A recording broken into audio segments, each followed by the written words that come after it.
Coucou tout le monde. Alors aujourd'hui on se retrouve pour une nouvelle vidéo. Donc aujourd'hui, comme vous l'avez vu sous la vidéo, normalement dans le titre, et c'est sûrement pour ça que vous avez cliqué dessus, on va parler du code de la route. Donc je vais essayer de vous donner quelques conseils pour avoir plus facilement votre code. Donc déjà, je peux aussi vous donner des conseils qu'il ne faut surtout pas suivre puisque j'ai eu mon code du premier coup. Mais j'ai mis très longtemps pour le passer, j'ai dû mettre au moins 1 an et demi. Donc comment vous dire que c'était très long. Donc c'est pour ça que je peux aussi vous dire ce qu'il ne faut pas faire. Donc je vais essayer de vous donner le plus de conseils possible. Même si, bon bah voilà, c'est pas toujours super facile de passer le code. Et en plus j'ai passé le code sur l'ancienne version, sur l'ancienne réforme. Donc du coup c'est pas les mêmes questions. Mais bon, je vais quand même essayer de vous donner des pistes pour réussir. Qui sont valables pour les deux versions, qui ne changent rien pour ça. Donc déjà, première chose que je peux vous donner comme conseil, c'est tout d'abord d'acheter un livre. Donc moi j'ai donc le livre qui date de l'année dernière, que j'ai eu donc pour l'ancienne version, comme je vous ai dit. Donc c'est donc celui-là, Code de la route, donc 2015 du coup. Et en fait c'était très pratique parce que donc bah, dedans il récapitule tout. Alors est-ce que je vais essayer de... Voilà. Donc en fait ici donc il récapitule tout, toutes les catégories, et en fait à la fin de chaque partie, et ben il y a un petit questionnaire pour savoir si on a bien révisé la partie, et tout au long de la partie aussi il y a un questionnaire et tout, et à la fin il y a un grand test, donc par exemple comme ceci, un grand test où il y a 50 questions. Non, 40 questions. Ouais, je sais même plus combien il y a de questions au code. 40 questions pour voilà, nous entraîner au code de la route qu'on va passer, enfin au code qu'on va avoir avec l'ordinateur et tout. Et donc en fait, moi je l'avais pas pris au départ parce que pour moi ça servait à rien. Et en fait, je me suis rendu compte que si ça servait parce que... et ben il y a plein de choses dans les livres que j'ai appris que je n'aurais pas appris à l'auto-école, parce qu'en fait à l'auto-école bah voilà, il y a juste les questions et il y a personne qui t'explique. Donc enfin pour moi c'était comme ça. Après je sais pas comment c'est dans votre auto-école. Vous entendez mon chat, il miaule. Bref, je sais pas comment c'est dans votre auto-école, mais en tout cas moi il y avait personne pour nous expliquer, donc du coup ça m'a vraiment aidé de prendre le livre, puisque du coup après je pouvais répondre à des questions par exemple plutôt théoriques et tout, que j'avais appris dans le livre. Donc du coup c'était plutôt pratique. Donc je vous conseille vraiment d'en acheter un. Après je vous conseille pas de prendre celui que l'auto-école vend, puisque moi celui que mon auto-école vendait il était à 12 € et là il était à 9,90. Donc autant vous dire que c'était moins cher. Donc si vous voulez économiser quelques euros, je vous conseille d'aller le chercher en librairie. Moi j'ai été à la librairie chez moi et puis j'ai demandé un livre, ils me l'ont commandé et puis voilà, après je l'avais au bout de 3 jours.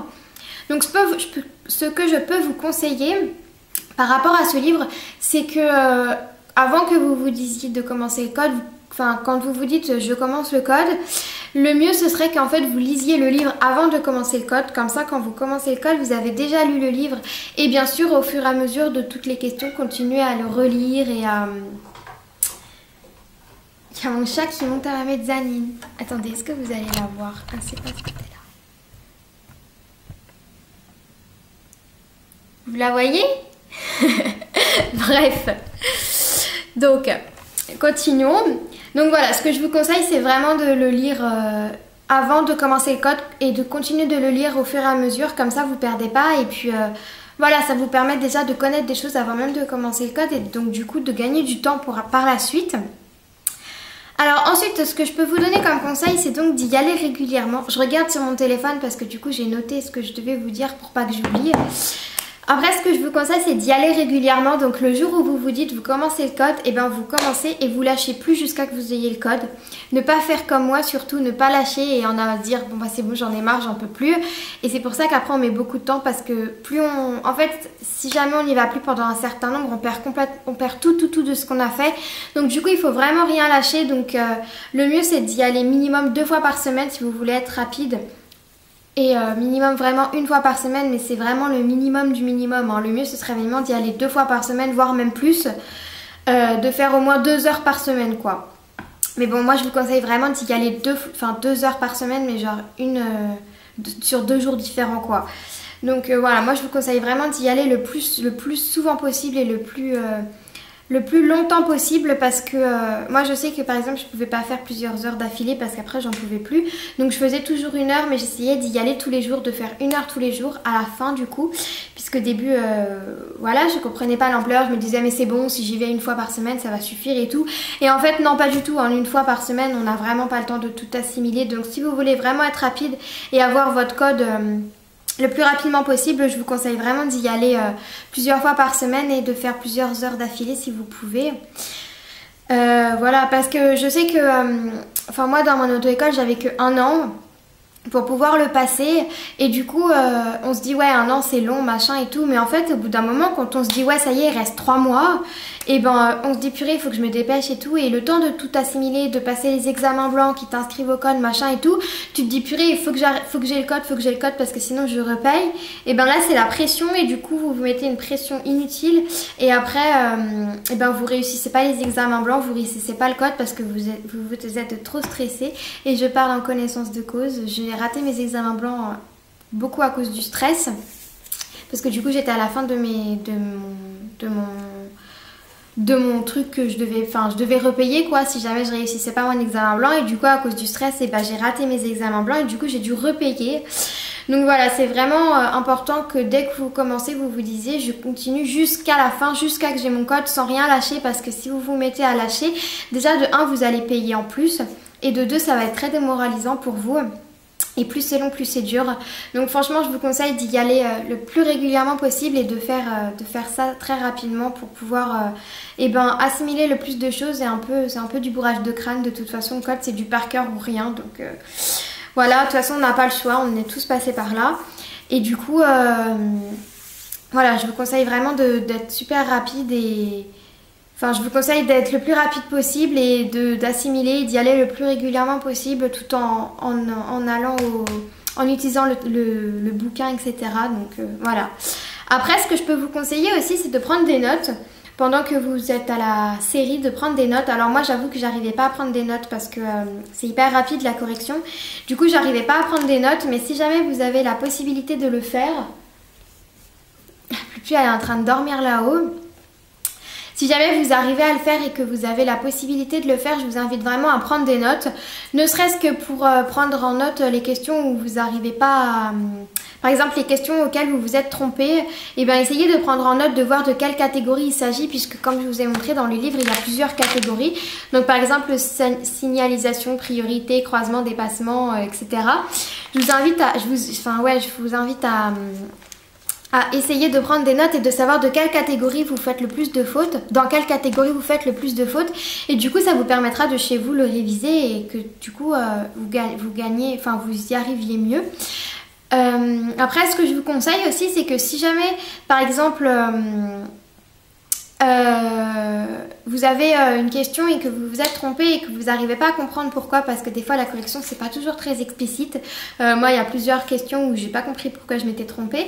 Et ben je vous invite à noter la réponse, à noter la question et la réponse, et de demander à quelqu'un qui conduit ou quelqu'un qui dans votre entourage qui conduit, qui a de l'expérience et tout, de vous expliquer pourquoi il a tort, enfin pourquoi c'était cette réponse là qu'il fallait donner, ou même au conducteur de l'auto, enfin au moniteur de l'auto-école, ou même à la secrétaire de l'auto-école. Des fois elles connaissent un petit peu quand même un peu le code.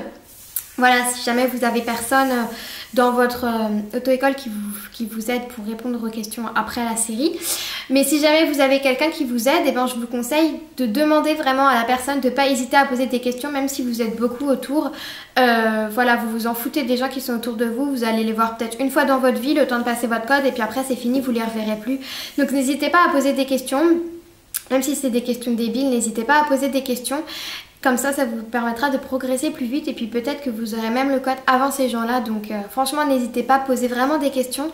Et voilà, posez des questions et n'hésitez pas quoi. Je répète tout le temps la même chose, j'ai l'impression, mais bon, au moins comme ça rentre dans votre tête. Ensuite, le dernier petit conseil que je peux vous donner, c'est donc par rapport à l'examen que vous allez passer au code.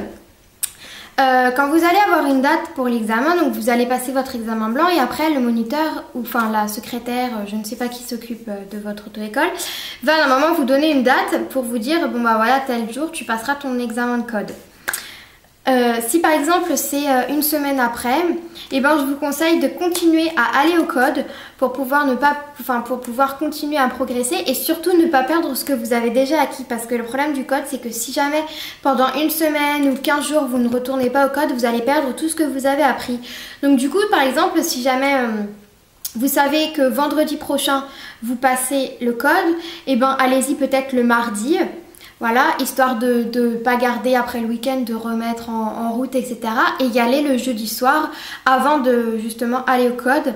Enfin justement avant l'examen, histoire de se remettre un peu en tête comment ça marche, etc. Parce que le code c'est très compliqué, c'est un état d'esprit un peu bizarre et tout. Enfin faut comprendre et en plus apparemment les nouvelles questions elles sont super difficiles.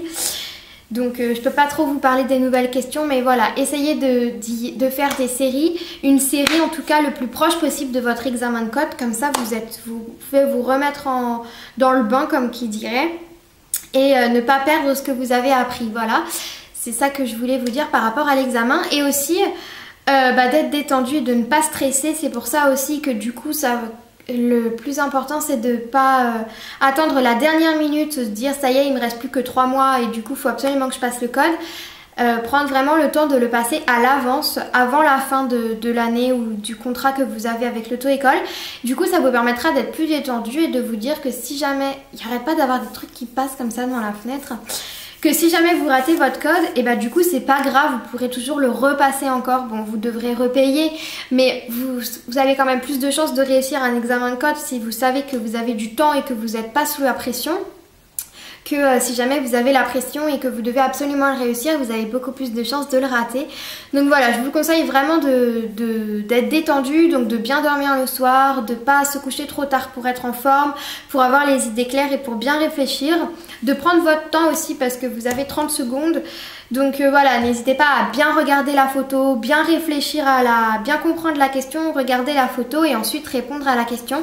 Et moi ce que je faisais c'est que je validais la réponse que quand ça passait à la suivante. Donc du coup quand je voyais que le petit truc il passait, il était presque plein, et ben je validais à la question suivante, parce que du coup des fois en continuant de regarder la photo après avoir répondu on se rend compte des fois d'autres choses et du coup on se dit mince la réponse c'est pas ça. Donc voilà, vraiment l'intérêt de prendre son temps et de bien réfléchir et de bien assimiler tout ce que vous avez, enfin de bien réfléchir à tout ce que vous avez assimilé pendant tout le temps où vous avez passé le code. Donc voilà, de pas stresser, de rester zen. Je sais c'est plus dur, c'est plus facile à dire qu'à faire parce que moi j'étais très stressée quand j'ai passé mon examen.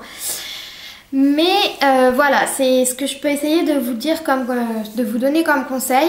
Et aussi voilà, si vous êtes quelqu'un de très stressé comme moi, n'hésitez pas à prendre quelque chose pour vous aider, à vous décontracter. Donc il existe des huiles en spray qu'on spraye dans la bouche. Il existe des petites gélules qu'on avale. Moi, quand j'ai eu besoin pour mon bac, il y a quelques temps, j'ai été à la pharmacie. Il y a même 2 ans.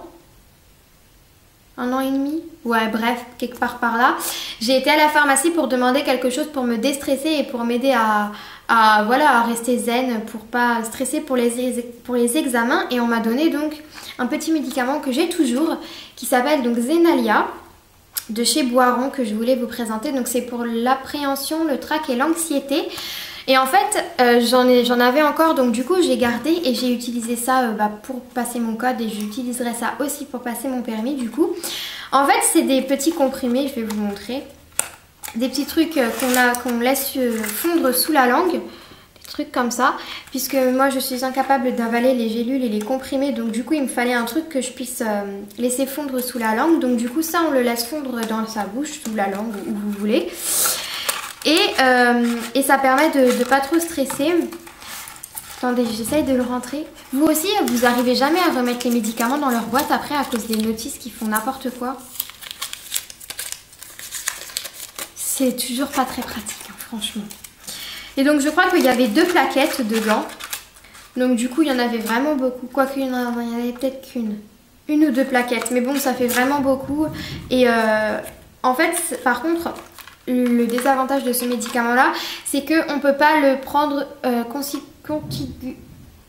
on peut pas le prendre pendant plus de 15 jours. Le maximum c'est 15 jours. Et on le prend pendant le matin et le soir. Ouais c'est ça, dans une durée maximale de traitement de 15 jours. Donc du coup bah voilà, en fait c'est un médicament qu'on peut prendre, mais par exemple si vous avez 2 mois d'examen, vous pourrez pas prendre ça. Du coup ça c'est vraiment histoire de dire que c'est des examens qui sont pas très souvent en fait, qui sont comment on dit, bah je sais plus. Donc bon voilà, du coup ils disent que ouais voilà, matin et soir à distance des repas. Et du coup moi ce que j'ai fait quand j'ai passé le code, c'est que j'en ai pris attends, qu'est-ce que j'ai fait? Je crois que j'en ai pris 2 jours avant l'examen.